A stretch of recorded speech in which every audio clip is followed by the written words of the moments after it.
Welcome you back to the Patrick Netherton Show right here at 11:30. The Tiger, Rogers, and Patrick. And we're pleased to welcome in the 4 seed in the Baton Rouge Regional and one of the more remarkable stories in college baseball this year. It is the Tulane Green Wave and their head coach, Jay Uhlman. Coach, how the heck are you, sir? I'm doing awesome, Patrick. Thanks for having me on. Yeah, I would imagine you're doing pretty awesome. You know, you take over, the season doesn't go the way you want it to. Everything kind of seems bleak. And, hey, it's first season, growing pains, all of that, figuring it out. And then you make magic in the conference tournament. Tell me, we'll kind of get to the season as a whole, but tell me what happened in the conference tournament.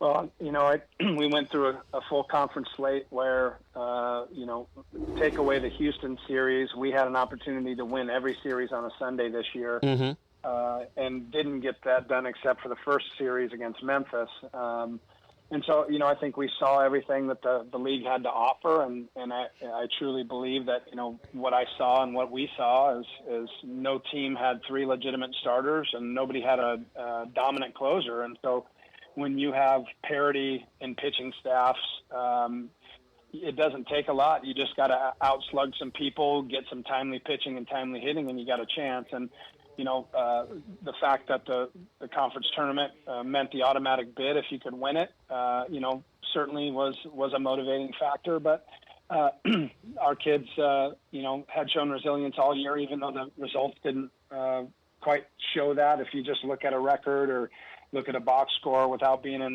the dugout or in practice and those kind of things, our guys just, they continued to plug along. Well, and that's why we wanted to have you on, because it's easy to look at it and say, oh, this team's 19-40. They must be terrible. This can't be a good squad. And yet when you go through a season, as you mentioned, right, you go into Sundays with a chance to win multiple series and just don't get it done. That tells you that you're close. It's just not quite there. Was it something that clicked in the conference tournament, or was it just simply you'd gone through this, you knew you were close, and it was just kind of that natural fruition, that natural next step? Yeah, I think the latter. We played the 6th most difficult non-conference schedule in the country. Overall, we had the 36th toughest schedule in the country, and and a lot of that involved travel across the country to the West Coast. And when you're battle tested that way, regardless of, wins and losses, and, typically teams, there's a reason why no team with 40 losses ever been in the tournament. It's hard to keep that together. And there's a lot of factors involved in that. But the fact that our guys played in a lot of different venues, some pretty hostile, some far away, we've been on the road. There's nothing that we haven't been to that, we're not prepared for, and the fact that, we still had air left in our lungs, and when you still have air left in your lungs, you can still be dangerous, and until the last out of your season's collected, you still have life. And so, I think all those things, the lessons that we went through, and it was downright very difficult. Get out of bed and go to work and motivate and teach, but it's not really, because that's what we do for a living. I've been doing this for 26 years, and I promised myself when I got this job, whether we were winning or we're losing, I was going to be the same, do my very best to be the same person that I am, with integrity and toughness and leadership and teaching. And my assistants are awesome. They've done a tremendous job keeping the guys going, along with myself. And, it's one of those things where I think it's a great lesson in life, to where you don't always get what you want when you want it, and a lot of times people, they give up or quit when they didn't realize how close they were to success. And so this is kind of one of those things I think that our group will take with them for the rest of their lives, and they'll be better for it. They'll make the world a better place for sure, just because they know what true adversity is, and they know what can be on the other side of that. And for us to be on a dog pile in that venue in Clearwater, I was talking to our guys, our assistants today. It's like, we could have been in there and been 38 and 15 and won it, and that would have been cool too. But I guess I'm going to choose to look for them this way. At least we're going to be remembered for something, whether it's dubious or not. It's a really special story, and this program has a rich tradition, and a number one seed in 2005, a 2001 run, multiple regional appearances, and the fact that our program hasn't won a conference tournament championship since the 2005 team. Wow. I mean, they have been there 20 years, and Yeah. so it's not like we were rolling out running into conference tournament championships every single year, but we have a long, extensive history of excellence, and to kind of be separated by, again, that dubious distinction of our record, which we're not apologizing for. It's what it is, and we know who we are as people, and we know who we are as competitors, and we got it done in a 5-game stretch where, I mean, if you look at teams in the regionals now, there's teams in the regionals, and particularly in ours, 2 of the 4 in ours, they didn't win a tournament. They didn't win a conference tournament. Right. In a tournament, it's different than a 2 out of 3. A lot more is on the line. There's a lot more expense when it comes to multiple use of pitchers, and it's just playing that tournament style baseball is a lot different than a 2 out of 3 weekend. So we have some things to hang our hat on, and just really proud of the effort the guys gave and the attitudes they continue to bring to the ballpark every single day, on top of the fact that we had a team GPA of a 3.2 and re-engaged our alumni in the community. Just the bummer part for me, and up until this point, was that I felt like we had won in every area outside of the field, in terms of community engagement, and alumni, bringing them back, and doing great in the classroom, and just engendering a lot of goodwill. And for us to be able to turn the page and get this thing done is just really gratifying. What's interesting, you mentioned, kind of a dubious distinction with your record or whatever. I would argue that it makes it even better. The dubious distinction would have been you go 2-Q in the American tournament, and they're like, look at these guys. Yeah. They're 14 and whatever you are going into the tournament. Okay, it's first season, whatever. We'll just forget that and move on. It's a lot better story now because your guys did bounce back from that. And a team that swept you in the regular season, you end up taking 2 out of 3 from in the tournament on your way to winning the thing, and you have to knock off the number 1 seed and the number 2 seed a couple of times to get there. Yep. So for me, that's a much better story, Coach. That you're that. Well, but I mean, if it's just an aberration, first year, 16 wins, whatever, that's not a story. A story is you overcame that. You saw your guys go from, hey, we had a chance to win a bunch of conference weekends and didn't get it done, to we got it done when it mattered the most. That's a great story. Yeah, I appreciate that, and you're right. And then to be able to, I have a lot of respect for the teams in our league, but in particular ECU, who's been the bully on the block for a long time. Mm-hmm. They've won a lot of games and had a lot of success. And like I said before the tournament started, if you want to be the champ, you gotta knock the bully down and take that from them, and you have to earn that. They're not just going to give it to you, and we had to earn it. They're a heck of a program, and so for us to be able to, like you said, go through the 2 seed 3 times, and then beat the 1 seed who has a tremendous reputation and well coached and really good players. It's really excited about that, and it's a great positive momentum boost running into this weekend, and then just kind of propelling us into whatever's next after this weekend, whether we can continue to play or we continue to move on into the next phase. But it's just it's been a real positive ending to a pretty difficult season. So yeah, I'm talking to Jay Uhlman, head coach of the Tulane Green Wave. All right, for those people that are LSU fans, obviously we're one of the stations that carries LSU broadcasts here in Shreveport. Give us an idea. Tell us what Tulane is in terms of baseball. We know you're fighters. We saw that. We've seen that through the season. What do we expect to see when you guys hit the field against LSU on Friday afternoon? What are we going to be looking at with Tulane Green Wave baseball? Yeah,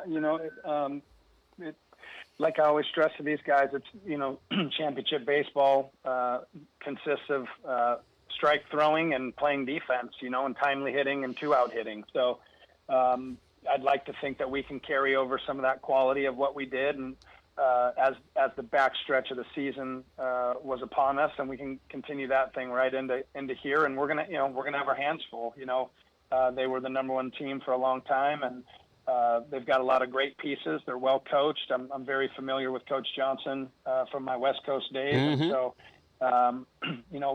one of the positives for us is that the mystery and the mystique part is gone a little bit, because we had a game against them at our place that even though it's a midweek, again, and I keep saying this, midweek is typically a matchup of bullpens and all those kind of things, Mm-hmm. and you don't see the weekend starters. Either team doesn't see them, and but for us to be where we were at the time, and what I felt play at that time was probably one of our most well-played games of the year, even though the score ended up getting away from us, which was a theme during the regular season. I felt good about the way they competed. I think our guys felt good about the way they competed, and it's not a moral victory kind of thing.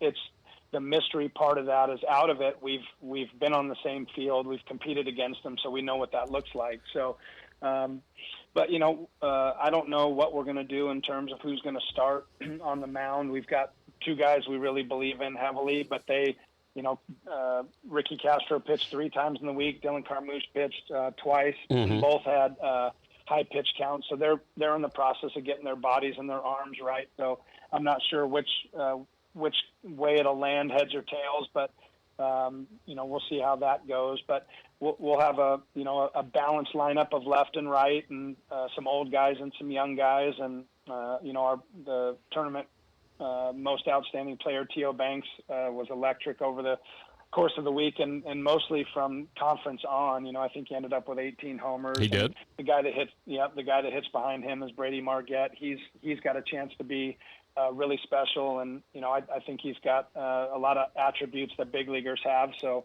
I'm confident in that. Brady Hebert and Brendan Lambert are from Catholic High School there in Baton Rouge. Sure. So a little bit of a homecoming there, and they're old and savvy baseball players, and so we'll bring in a group that's pretty battle tested, and we kind of like being that underdog, and we're always gonna play hard and hopefully never be out of the fight. That's kind of what we try to pride ourselves on, is continuing to play and continue to push, and even when you're winning or losing, you're never out of the fight. Absolutely. Jay Uhlman, head coach of the Tulane Green Wave. Coach, you've been around the game forever. I've been calling games for 20 years in college baseball, and one thing I know from talking to coaches and being around teams is the most nebulous thing that you can have, but maybe the most important thing that you can have, is confidence.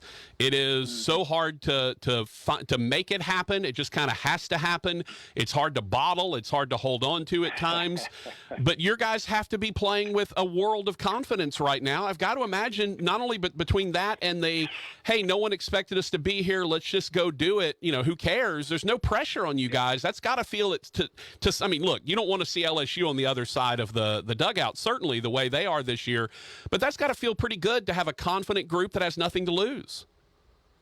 Yeah, and they've earned that, and just kind of the way they've gone about it, their mentality, they're in a really good place, and they've been really focused and purposeful in their work, and in every capacity, the way they walk into the building, and the way they stretch, and the way they play catch, and just the way they go about their work. And you're right about the confidence piece. It is contagious, and when you got a lineup full of guys that feel confident, it's not one guy trying to put the weight of the world on his shoulders every time he goes up to the plate. It's trust in the next guy to get his job done, which makes it easier on you, because you don't feel like you don't need to chase pitches, and you don't need to force at bats, and you can take your walks and move your runners and play baseball, knowing that the guys behind you are confident, and guys can see that and feel that in the clubhouse and the dugout. And the travel roster size gets smaller here in the postseason, so sometimes when there's less guys around,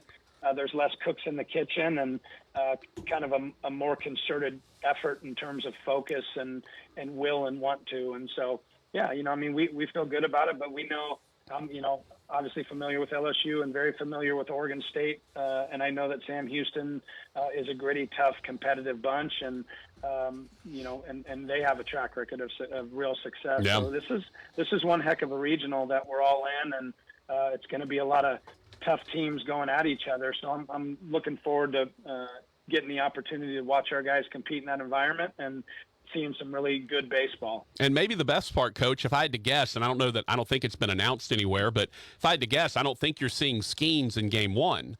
If Jay Johnson kind of follows the Maneri tack, and he did it in the SEC tournament as well, where he saved Skenes for that second or third game, probably see him. So you may, I mean, you're going to have a legit shot because Skenes is someone no one wants to see. No one wants to run out there against that guy.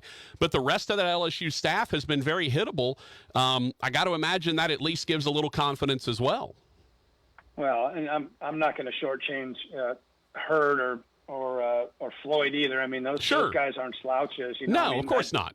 Yeah, and I know that's not what you were saying. Right. I know where you were headed with that. But, I'll be honest with you, and I said this, and people ask me, are you going to get Skenes or are you not going to get Skenes? And I'll be honest with you. I would hold Skenes too for the second game. Yeah. I mean, you're trying to win a regional. You're not just trying to necessarily win one game. And when you've got some ponies in the stable, you can afford to, as I said, slough the deck and kind of play down one. And because your play down one still 95-97 with really good stuff. And then you got, a guy that's arguably, and if not the best pitcher in the country, sitting there if you win, you're in the 1-0 game with Paul Skenes, or if you lose, you're in elimination. You're playing mode for your with life.